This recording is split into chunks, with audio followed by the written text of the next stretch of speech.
ಗಾಳಿ ಆಂಜನೇಯನ ಕಾಸಿಗೂ ಕನ್ನ ಹಾಕಿದ್ದಾರೆ. ಯಾವ ಸ್ವರೂಪದಲ್ಲಿ ಅನ್ನೋದನ್ನು ಈ ದೃಶ್ಯ ನಿಮಗೆ ಮೊದಲಿಗೆ ತೋರಿಸ್ಬೇಕು. ನೋಡಿ, ದೇಗುಲದ ದೇವಾಲಯದ ಟ್ರಸ್ಟಿ ಅಲ್ಲಿ ಬರ್ತಾನೆ, ಕಂತೆ ಕಂತೆ ನೋಟ್ಗಳಿರ್ತವೆ, ಅದನ್ನು ಎಷ್ಟು ಆರಾಮಾಗಿ ತನ್ನ ಜೋಬಿಗಿಳಿಸ್ಕೊಳ್ತಾನೆ ಅನ್ನೋದನ್ನು ನಾವು ನೋಡಿದ್ರೆ, ಅಂದರೆ ದೇವಸ್ಥಾನದ ಅಭಿವೃದ್ಧಿಗೆ ಅಂತೇಳಿ ಕೊಟ್ಟಿರುವಂತಹ ದುಡ್ಡನ್ನು ತನ್ನ ಮನೆ ಅಭಿವೃದ್ಧಿಗೆ ಈತ ಬಳಕೆ ಮಾಡ್ಕೊಳ್ತಾರೆ, ಅಥವಾ ತನ್ನ ಬೇರೆ ಯಾವುದೋ ಕೆಲಸಗಳಿಗೆ ಬೇಕಾಗಿ ಈತ ಬಳಕೆ ಮಾಡ್ತಾ ಇದ್ದಾನೆ ಅನ್ನೋದು. ಅದರ್ವೈಸ್ ಯಾರು ಕೂಡ ಈ ರೀತಿಯಾಗಿ ಜೋಬ್ಗಿಳಿಸ್ಕೊಂಡು ಹೋಗೋದಕ್ಕೆ ಸಾಧ್ಯವೇ ಇಲ್ಲ.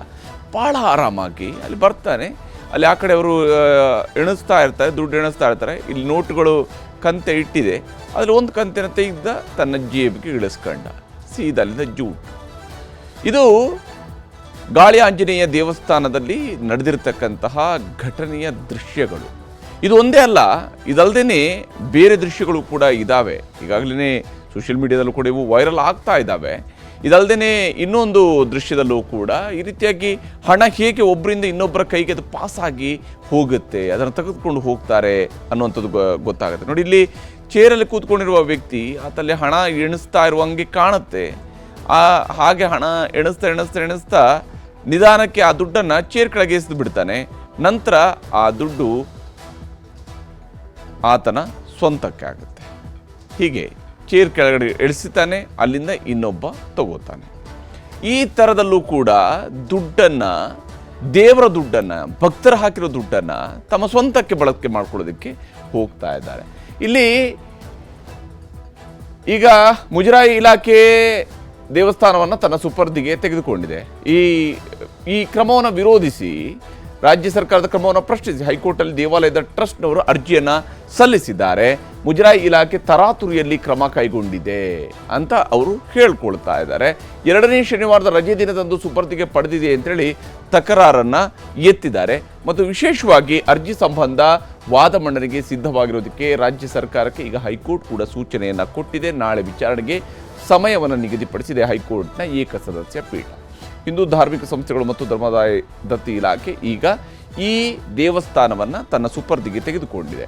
ಇದಕ್ಕೆ ಸಂಬಂಧಪಟ್ಟಂತೆ ಕೋರ್ಟ್ನಲ್ಲಿ ನಾಳೆ ಈ ವಿಚಾರಣೆಗೆ ಬರುತ್ತಿದೆ. ಆದರೆ ಸರ್ಕಾರ ಮಾಡ್ತಾ ಇರುವಂತಹ ವಾದ ಏನು ಅಂತ ಹೇಳಿದ್ರೆ, ಸರ್ಕಾರ ಯಾಕೆ ಇದನ್ನು ಸುಪರ್ದಿಗೆ ತೆಗೆದುಕೊಳ್ಳೋದಕ್ಕೆ ಹೋಗಿದೆ ಅನ್ನೋದಕ್ಕೆ ಸಂಬಂಧಪಟ್ಟಂತೆ ಸರ್ಕಾರ ತನ್ನ ವಾದವನ್ನು ಮುಂದಿಡ್ತಿದೆ. ಆಡಳಿತ ನಿರ್ವಹಣೆ ಸರಿಯಾಗಿಲ್ಲ, ಗಾಳಿ ಆಂಜನೇಯ ದೇವಸ್ಥಾನದಲ್ಲಿ ಆಡಳಿತ ನಿರ್ವಹಣೆ ಸಮರ್ಪಕವಾಗಿ ಇಲ್ಲ ಅನ್ನುವಂಥ ಪ್ರಮುಖವಾದ. ಹಾಗೆಯೇ ಟ್ರಸ್ಟಿಗಳಿಂದ ಲೂಟಿ ಆಗ್ತಾ ಇದೆ. ನೋಡಿ, ಅಲ್ಲಿ ಹಣ ಎಣಿಸ್ತಾ ಇರುವ ಸಂದರ್ಭದಲ್ಲಿ ಹೇಗೆ ಒಂದು ಕಂತೆ ನೋಟನ್ನು ತನ್ನ ಜೇಬೊಳಗಡೆ ಇಳಿಸ್ಕೊಂಡು ಹೋಗ್ತಾನೆ ಅಂತೇಳಿ, ಆದರೆ ಇನ್ನು ಯಾವ ಸ್ವರೂಪದಲ್ಲಿ ದುಡ್ಡನ್ನು ಇವರು ತಮ್ಮ ಸ್ವಂತಕ್ಕೆ ಬಳಕೆ ಮಾಡ್ಕೊಳ್ತಾ ಇರಬಹುದು ಅನ್ನೋದ್ರ ಬಗ್ಗೆ ಅನುಮಾನ ಇದ್ದೇ ಇದೆ. ಟ್ರಸ್ಟಿಗಳಿಂದ ಇಲ್ಲಿ ಲೂಟಿ ಆಗ್ತಿದೆ. ಹುಂಡಿ ಹಣ ಎಣಿಕೆ ಸಮಯದಲ್ಲೇ ಅಕ್ರಮ ನಡೆದಿದೆ. ಹುಂಡಿ ಹಣದ ಎಣಿಕೆ, ಯಾಕಂದರೆ ಅದು ಭಕ್ತರು ಹಾಕಿರುವಂಥ ದುಡ್ಡು, ಬಹಳ ಪವಿತ್ರವಾದಂತಹ ದುಡ್ಡು. ಭಕ್ತರು ನಾನಾ ಹರಕೆಗಳನ್ನು ಹೊತ್ತು ಆ ದೇವರಿಗೆ ಹಾಕಿರುವಂತಹ ಹಣವನ್ನು ಇವರು ತಮ್ಮ ಸ್ವಂತಕ್ಕೆ ತೆಗೆದುಕೊಂಡು ಹೋಗ್ತಾ ಇದ್ದಾರೆ. CCTVಯಲ್ಲಿ ಸಿಕ್ಕಿರುವಂತಹ ಸಾಕ್ಷ್ಯಗಳೇ ಸಾಕು ಈ ಇಡೀ ಘಟನೆಯನ್ನು ಇಲ್ಲಿ ಲೂಟಿ ಆಗ್ತಿದೆ ಅನ್ನೋದನ್ನು ನಿರೂಪಿಸೋದಕ್ಕೆ. CCTVಯಲ್ಲಿ ಸಿಕ್ಕಿರುವಂಥ ಸಾಕ್ಷ್ಯಗಳು ಸಾಕು. ಆಡಳಿತ ಮಂಡಳಿಯವರೇ ಕಳ್ಳರಾಗಿದ್ದಾರೆ. ನೋಡಿ, ಇದು ಬಹಳ ದುರಂತ. ಇದು ದೇವಸ್ಥಾನದ ಆಡಳಿತ ಮಂಡಳಿಗೆ ಈ ರೀತಿಯಾದಂತಹ ಪಟ್ಟವನ್ನು ಬರುವಂಥದ್ದು ಇದೆಯಲ್ಲ, ಅದು ಬಹಳ ದುರಂತದ ವಿಚಾರ.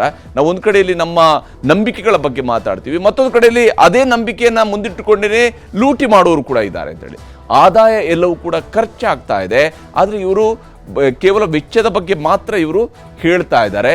ಎಲ್ಲೂ ಕೂಡ ದೇವಸ್ಥಾನದ ಟ್ರಸ್ಟ್ ಇದು ಪ್ರಾಫಿಟಲ್ಲಿದೆ, ದೇವಸ್ಥಾನದ ಅಭಿವೃದ್ಧಿಗೆ ಹಿಂಗೆ ಆಗುತ್ತೆ ಅನ್ನೋದನ್ನು ಇವರು ಹೇಳ್ತಾ ಇಲ್ಲ ಅಂತ ಹೇಳಿ. ಆದಾಯದ ದುರುಪಯೋಗ ಆಗ್ತಾ ಇದೆ. ಇಲ್ಲಿ ಬಂದಿರತಕ್ಕಂತಹ ದುಡ್ಡಿನ ಆದಾಯದ ದುರುಪಯೋಗವನ್ನು ಮಾಡ್ತಾ ಇದ್ದಾರೆ. ಕಳೆದ 9 ವರ್ಷಗಳ ವೆಚ್ಚಕ್ಕೆ ಲೆಕ್ಕವೇ ಇಲ್ಲ. 9 ವರ್ಷಗಳಿಂದ ಗಾಳಿ ಆಂಜನೇಯ ದೇವಸ್ಥಾನದಲ್ಲಿ ಯಾವುದೇ ಖರ್ಚು ವೆಚ್ಚದ ಲೆಕ್ಕ ಇಲ್ಲ. ಹಾಗಾದ್ರೆ ಏನಾಗ್ತಿದೆ? ದುಡ್ಡು ಭಕ್ತರಿಂದ ಎಷ್ಟು ದುಡ್ಡು ಬಂದಿದೆ, ಅದರಲ್ಲಿ ಎಷ್ಟು ಆ್ಯಕ್ಚುಲಿ ಬಂದಿರುವಂಥ ದುಡ್ಡು ಎಷ್ಟು, ಲೂಟಿ ಹೊಡೆದಿರೋ ದುಡ್ಡು ಎಷ್ಟು ಅನ್ನುವಂಥದ್ದು ಘೋಷಿತ ಸಂಸ್ಥೆ ಮಾಡಲು ಇದು ಅರ್ಹ ಆಗಿದೆ. ಈ ಕಾರಣಕ್ಕಾಗಿ ಇದನ್ನೊಂದು ಘೋಷಿತ ಸಂಸ್ಥೆ ಅಂತ ತಿಳ್ಕೊಂಡು ಮಾಡೋದಕ್ಕೆ ಇದು ಅರ್ಹ ಆಗಿದೆ ಅಂತ ತಿಳ್ಕೊಂಡು ಸರ್ಕಾರ ವಾದಿಸ್ತಾ ಇದೆ. ಇನ್ನು ಟ್ರಸ್ಟ್ಗಳನ್ನವರು ಹೇಳ್ತಾ ಇರೋದು, ಕಳೆದ ವರ್ಷ ಸಣ್ಣ ಪುಟ್ಟ ಕಳ್ಳತನ ಆಗಿದ್ದು ನಿಜ ಅಂತೇಳಿ. ಹಾಗಾದರೆ ಕಳ್ಳತನ ಆದಾಗ ನೀವು ಯಾಕೆ ಕಂಪ್ಲೇಂಟ್ ಕೊಟ್ಟಿಲ್ಲ? ಅಲ್ಲಿ ಒಳಗಿನೊಳಗೆ ಮುಚ್ಚಿ ಹಾಕುವಂಥ ಪ್ರಯತ್ನ ಮಾಡಿದ್ರ? ಸಣ್ಣ ಪುಟ್ಟ ಸಮಸ್ಯೆಗಳನ್ನು ಸರಿಪಡಿಸಿಕೊಂಡಿದ್ದೇವೆ ಅಂತ ಅಂದರೆ ಒಳಗನೆ ಇಂಟರ್ನಲ್ ಅಡ್ಜಸ್ಟ್ಮೆಂಟ್ ಆದರೆ ಸಾಕಾಗತ್ತಾ? ಸಣ್ಣ ವಿಚಾರ ಇಟ್ಟುಕೊಂಡು ದೊಡ್ಡದು ಮಾಡ್ತಾ ಇದ್ದಾರೆ ಅಂತೇಳಿ. ಹಾಗಾದ್ರೆ ದೇವರ ದುಡ್ಡನ್ನು ಕದಿಯುವಂಥದ್ದು ಸಣ್ಣದ ವಿಚಾರನ? ಬೆಂಗಳೂರಿನ ಕರಗ ಬಿಟ್ಟರೆ ಅತಿ ದೊಡ್ಡ ಜಾತ್ರೆ ನಮ್ಮದೇ. ಹೌದು, ನಿಜಕ್ಕೂ ಕೂಡ ಗಾಳಿ ಆಂಜನೇಯ ಇಡೀ ಬೆಂಗಳೂರಿನಲ್ಲಿ ದೊಡ್ಡ ಮಟ್ಟದಲ್ಲಿ ಭಕ್ತರು ಗಾಳಿ ಆಂಜನೇಯ ದೇವಸ್ಥಾನಕ್ಕೆ ಹೋಗ್ತಾರೆ, ಆಂಜನೇಯನ ದರ್ಶನವನ್ನು ಪಡ್ಕೊಂಡು ಬರ್ತಾರೆ. ಉತ್ಸವ, ಜಾತ್ರೆ, ಭಕ್ತರನ್ನು ಯಾಕೆ ನೀವು ಪರಿಗಣಿಸಿಲ್ಲ ಅಂತ ಹೇಳಿ ಟ್ರಸ್ಟ್ನವರು ಕೇಳ್ತಾ ಇದ್ದಾರೆ. ಆದರೆ ಟ್ರಸ್ಟ್ನವರು ಜನರ ಟ್ರಸ್ಟನ್ನು ಉಳಿಸ್ಕೊಳ್ಬೇಕಲ್ವಾ, ಅದು ಭಕ್ತರ ಟ್ರಸ್ಟನ್ನು ಉಳಿಸ್ಕೊಳ್ಬೇಕಾಗಿದೆ, ಅವರ ಜವಾಬ್ದಾರಿ ಕೂಡ ಅಲ್ವಾ. ಮುಜರಾಯಿ ಇಲಾಖೆ ಮೇಲಿನೇ ಅನುಮಾನ ಇದೆ ಅಂತೇಳಿ ಟ್ರಸ್ಟ್ನವರು ವಾದಿಸ್ತಾ ಇದ್ದಾರೆ. ಹೀಗೆ ಆದಾಯ ಹೆಚ್ಚಿರೋ ಕಾರಣಕ್ಕಾಗಿ ಇವರಿಗೆ ಅಸೂಯೆ ಇದೆ ಅಂತ ಹೇಳುವಂಥದ್ದು ಟ್ರಸ್ಟ್ ಅವರು ಹೇಳ್ತಿರುವಂಥದ್ದು. ಆದಾಯದ ಮೇಲೆ ಕಣ್ಣಿಟ್ಟು ಇವರು ದೇವಸ್ಥಾನವನ್ನು ಟಾರ್ಗೆಟ್ ಮಾಡಿದ್ದಾರೆ. ಬೀದಿಗಿಳಿದು ಹೋರಾಟ ಮಾಡ್ತೀವಿ, ಕಾನೂನು ಹೋರಾಟ ಕೂಡ ಅನಿವಾರ್ಯ ಅಂತ ಹೇಳಿ ಟ್ರಸ್ಟ್ನವರು ಹೇಳ್ತಾ ಇದ್ದಾರೆ. ಇಲ್ಲಿ ಟ್ರಸ್ಟ್ ಕೂಡ ಈ ಮಾತುಗಳನ್ನು ಹೇಳ್ತಿದೆ. ಆದರೆ ಮುಜರಾಯಿ ಇಲಾಖೆಗೆ ಹೋದರೆ ಏನಾಗುತ್ತೆ ಅಂತ ಹೇಳಿದರೆ, ಈ ದೇವಸ್ಥಾನಕ್ಕೆ ಹೋದ ನಂತರ ದೇವಸ್ಥಾನದ ಹಣಕಾಸು ವ್ಯವಹಾರದ ಮೇಲೆ ಮುಜರಾಯಿ ಇಲಾಖೆಗೆ ಹಿಡಿತ ಬರುತ್ತೆ. ಹೀಗಾಗಿ ಹಣ ಎಣಿಕೆಗೆ, ಸಂಗ್ರಹವಾಗುವಂಥ ಆದಾಯದ ಬಗ್ಗೆ ಸರಿಯಾದಂಥ ಲೆಕ್ಕ ಸಿಗುತ್ತೆ ಮತ್ತು ಹಣದ ಎಣಿಕೆಗೂ ಕೂಡ ಸರಿಯಾದಂಥ ಮಾನಿಟರಿಂಗ್ ಆಗೋದಕ್ಕೆ ಅವಕಾಶಗಳಿದ್ದಾವೆ. ದೇಗುಲದಲ್ಲಿ ಬಂದಿರುವ ಆದಾಯವನ್ನು ದೇವಸ್ಥಾನದ ಅಭಿವೃದ್ಧಿಗೆ ಮಾತ್ರ ಬಳಕೆ ಮಾಡಬೇಕು ಅನ್ನೋಂತಹ ನಿಯಮವೂ ಕೂಡ ಇದ್ದೇ ಇದೆ ಮುಜರಾಯಿ ದೇವಸ್ಥಾನಗಳಲ್ಲಿ. ದೇವಸ್ಥಾನದ ಆಡಳಿತ ನಿರ್ವಹಣೆಯ ಮೇಲೆ ಮುಜರಾಯಿ ಇಲಾಖೆಗೆ ಸಂಪೂರ್ಣವಾದಂಥ ಹಿಡಿತ ಸಿಗುತ್ತೆ. ಹೀಗಾಗಿನೇ ಈಗ ಟ್ರಸ್ಟ್ ವರ್ಸಸ್ ಗೌರ್ಮೆಂಟ್ ಅನ್ನುವಂತಹ ಒಂದು ಕಾನೂನು ಸಮರ ಶುರುವಾಗಿದೆ. ಆಂಜನೇಯ ಯಾವ ಸ್ವರೂಪದಲ್ಲಿ ತೀರ್ಪನ್ನು ಕೊಡ್ತಾನೆ ಅನ್ನೋದನ್ನು ನೋಡಬೇಕಾಗುತ್ತೆ. ಯಾಕೆಂದರೆ ಅಂತಿಮವಾಗಿ ಇದು ಗಾಳಿ ಆಂಜನೇಯನ ಭಕ್ತರ ನಂಬಿಕೆಯ ವಿಚಾರದಲ್ಲಿ ಆಗ್ತಾ ಇರುವಂತಹ ಅಂಶ.